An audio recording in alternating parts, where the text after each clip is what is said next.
আসসালামু আলাইকুম প্রিয় শিক্ষার্থী বন্ধুরা, আসসালামু আলাইকুম। আশা করি আপনারা অনেক ভালো আছেন। আজকে আপনাদের সামনে সাফিক্সের আরেকটি ক্লাস নিয়ে হাজির হয়েছি।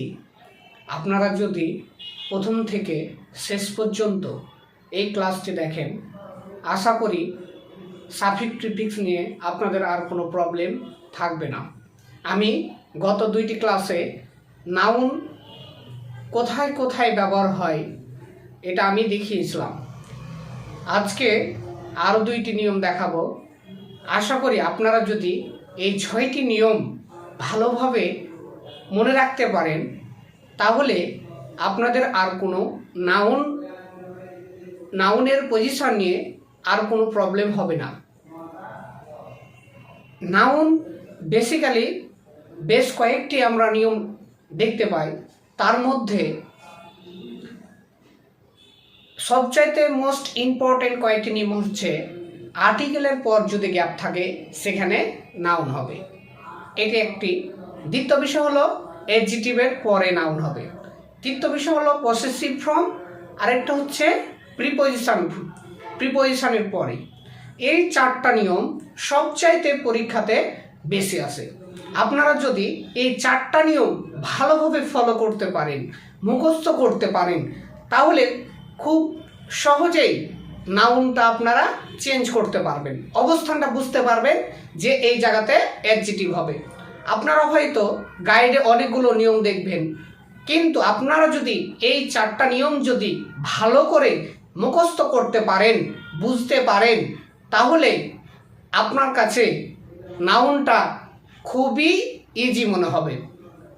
আমি আরও 2টা নিয়ম আপনাদেরকে দেখাবো কয়েকটি এক্সাম্পলের মাধ্যমে।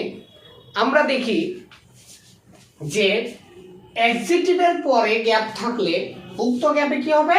নাউন বসবে। কি বসবে? নাউন, অ্যাডজেক্টিভের পরে।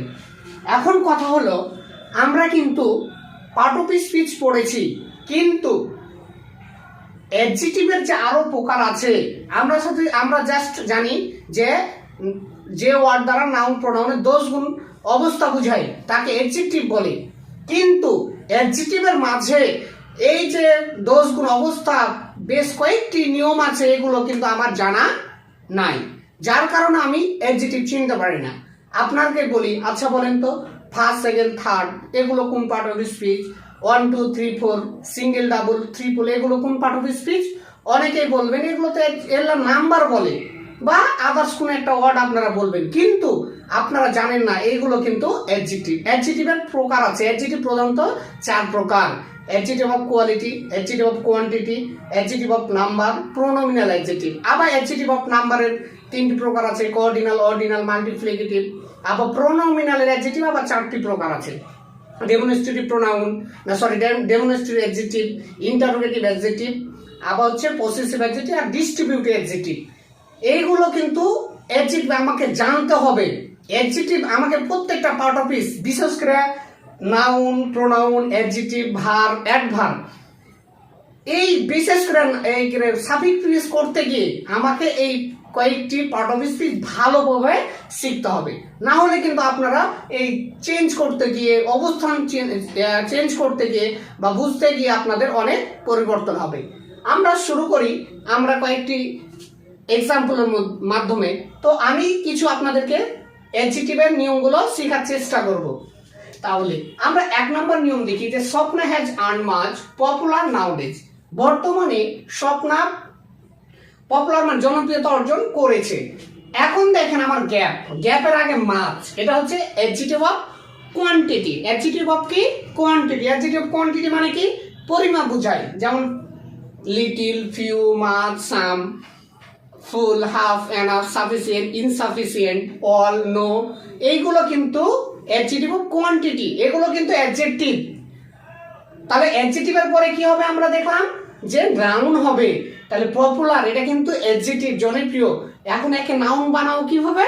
আমরা জানি যে আইটিওয়াই শেষে রুট ওয়ার্ডের সাথে সাফিক্স আইটিওয়াই যুক্ত করে আমরা নাউন করতে পারি। তাহলে পপুলার থেকে কি হবে? পপুলারিটি। আপনারা এটা অনেকেই জানেন, পপুলার রিটি। তাহলে আমরা কি যুক্ত করলাম? আইটিআই যুক্ত করে আমরা নাউন বানালাম। সেকেন্ড এক্সাম্পলটা হচ্ছে immortality hampers all develop work of a country. এখন দেখেন যে অল হচ্ছে কি অ্যাডজেক্টিভ অফ কোয়ালিটি, তাহলে অ্যাডজেক্টিভের পরে কি হবে? নাউন বসবে। তাহলে নাউনটা কি হবে? ডেভেলপ, এটা কিন্তু উন্নয়ন করা, এটা হচ্ছে ভার্ব দেওয়া আছে, তাহলে আপনাকে নাউন বানাতে হবে। তাহলে ডেভেলপ, আমরা জানি যে মেন যোগ করে আমরা কি করতে পারি? নাউন বানাতে হবে। তাহলে ডেভেলপ থেকে কি হবে? Development.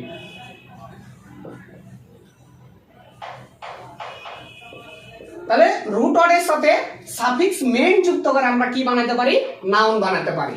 Drug addiction means strong, attack for any kind of drug. এখন দেখেন স্ট্রংটা কি আমার? অ্যাডজেক্টিভের পরে গ্যাপ আছে। তাহলে অ্যাট্রাক্ট মানে আক্রমণ, এটা হচ্ছে নাউন, সরি ভার্ব দেওয়া আছে। এখন আমাকে এটা নাউন বানাতে হবে। কেন নাউন বানাবো? কারণ আমরা জানি অ্যাডজেক্টিভের পরে সবসময় কি হয়? নাউন হয়। তাহলে অ্যাডজেক্টিভের পরে যদি নাউন হয় তাহলে অ্যাট্রাক্ট টি আছে, আর আগের ক্লাসে বলেছিলাম যে যদি মূল ওয়ার্ডের সাথে রুট ওয়ার্ডের সাথে টিআইওএন অথবা আইওএন যুক্ত করে আমরা অর্থাৎ সান যোগ করে আমরা নাউন বানাতে পারবো। তাহলে অ্যাট্রাক্ট থেকে কি হবে? অ্যাট্রাকশন। এইগুলো মনে হচ্ছে যে উদাহরণগুলো সহজ, আসলে আপনি যদি বারবার প্র্যাকটিস করেন তাহলে আপনার কাছে কোনোটাই ডিফিকাল্ট মনে হয়, সবই ইজি মনে হবে। এজন্য বারবার আপনারা প্র্যাকটিস করবেন, তাহলে কিন্তু এই নিয়মগুলো আপনাদের কাছে খুবই সহজ মনে হবে। তাহলে অ্যাট্রাকশন আমরা শুধু কি যুক্ত করবো? রুট ওয়ার্ডের সাথে এই যে আইওএন যুক্ত করে আমরা কি করতে পারি? নাউন মানে সান যুক্ত করে আমরা নাউন বানাতে পারি। He agreed with us without any hesitate, সে আমাদের সাথে কোনো দ্বিমত ছাড়াই রাজি হয়েছিল। এখন দেখেন এনিটা কোন পার্ট অফ স্পিচ? এটা কিন্তু অ্যাডজেক্টিভ হচ্ছে অ্যাডজেক্টিভ অফ কোয়ান্টিটি। তাহলে অ্যাডজেক্টিভের পরে আমার কি বসে? নাউন বসে। কি বসে? নাউন। তাহলে হেজিটেট থেকে হবে, আমরা এটা সবাই জানি, হেজিটেট থেকে হবে হেজিটেশন। এটা কিন্তু ভার্ব মানে দ্বিমত করা। তাহলে হেজিটেশন, টিআই ইটা বাদ দিয়ে আমরা কি করব? আইএন যোগ করব, তাহলে আমার নাউনটা হয়ে যাবে। এভাবে আমরা তৈরি করতে পারবো নাউন। আপনাদেরকে অবশ্যই যে পজিশনটা শিখতে হবে, পজিশন যদি শিখতে না পারেন যে কোন জায়গাতে অ্যাডজেক্টিভ, কোন জায়গাতে নাউন, কোন জায়গাতে ভার্ব অ্যাডভার্ব হবে, আপনাদের হাজার গাড়ি নিয়ম পড়ে কোনো লাভ। আরেকটি নিয়ম দেখাবো, সেটি হচ্ছে হ্যাভ, হ্যাজ, হ্যাড, এগুলো যদি সেন্টেন্সে মূল ভার্ব হিসাবে ইউজ হয় তাহলে এগুলোর পরে নাউন ইউজ করতে হয়।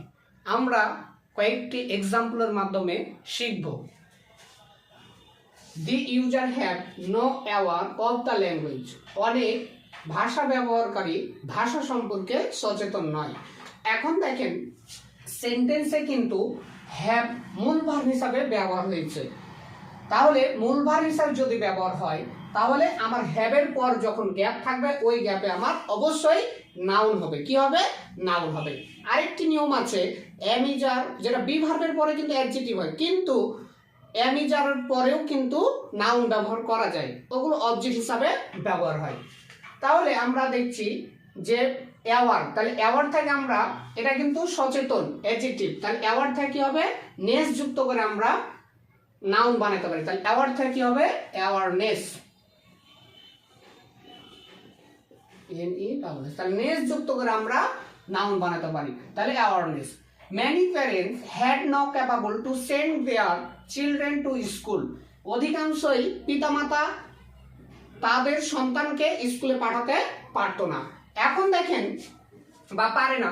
এখন দেখেন হ্যাডকে এর পরে কিন্তু আর কোনো মূল ভার্ব নাই, একটা ভার্ব আছে সেন্ড, কিন্তু টু এর পর যদি কোনো ভার্ব থাকে তাহলে ওটা কিন্তু মূল ভার্ব না, ওটা সবসময় এটা হচ্ছে নন ফিনিট ভার্ব।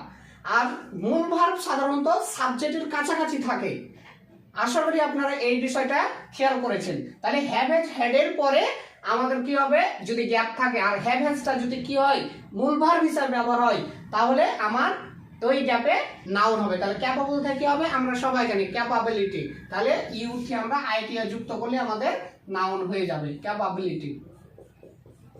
আইটিআই যুক্ত করে আমরা নাউন বানাতে পারি। Do you have any gazeable about this, এই সম্পর্কে তোমার কোনো ধারণা আছে কি? গেজেবল এটা হচ্ছে অ্যাডজেক্টিভ, এ বির এল ই যুক্ত করে আমরা অ্যাডজেক্টিভ বানাই। তো এখন দেখেন হ্যাভ আমার মূল ভার্ব, এটা কিন্তু অক্সিলিয়ারি ভার্ব, এটা যেহেতু ইন্টারোগেটিভ আছে এজন্য এটা ডু অক্সিলিয়ারি ভার্ব হিসেবে নেওয়া হয়েছে। মূল ভার্ব হ্যাভ কিন্তু মূল ভার্ব হিসাবে ব্যবহার হয়েছে, এর জন্য আমার এই হ্যাভের পরে যদি গ্যাপ থাকে ওই গ্যাপে আমার নাউন করতে হবে। তাহলে গেজেবল থেকে আমার এবলটা বাদ দিলে যেটা থাকে সেটা হচ্ছে আমার নাউন, তাহলে গেজ।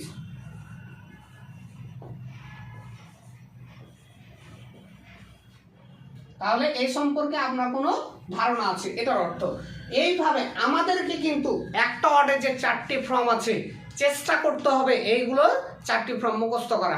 আশা করি আপনারা এই নাউনের ব্যবহারের ক্লাসটি দেখলেন। আশা করি আপনাদের আর কোনো সমস্যা হওয়ার কথা নাই। আপনাদের কোনো প্রশ্ন থাকলে আমার এই কমেন্টে লিখবেন, আমি আপনাদেরকে অ্যান্সার দেওয়ার চেষ্টা করব। আমার ক্লাসটি দেখার জন্য আপনাদের সবাইকে ধন্যবাদ। আসসালামু আলাইকুম ওয়া রাহমাতুল্লাহ।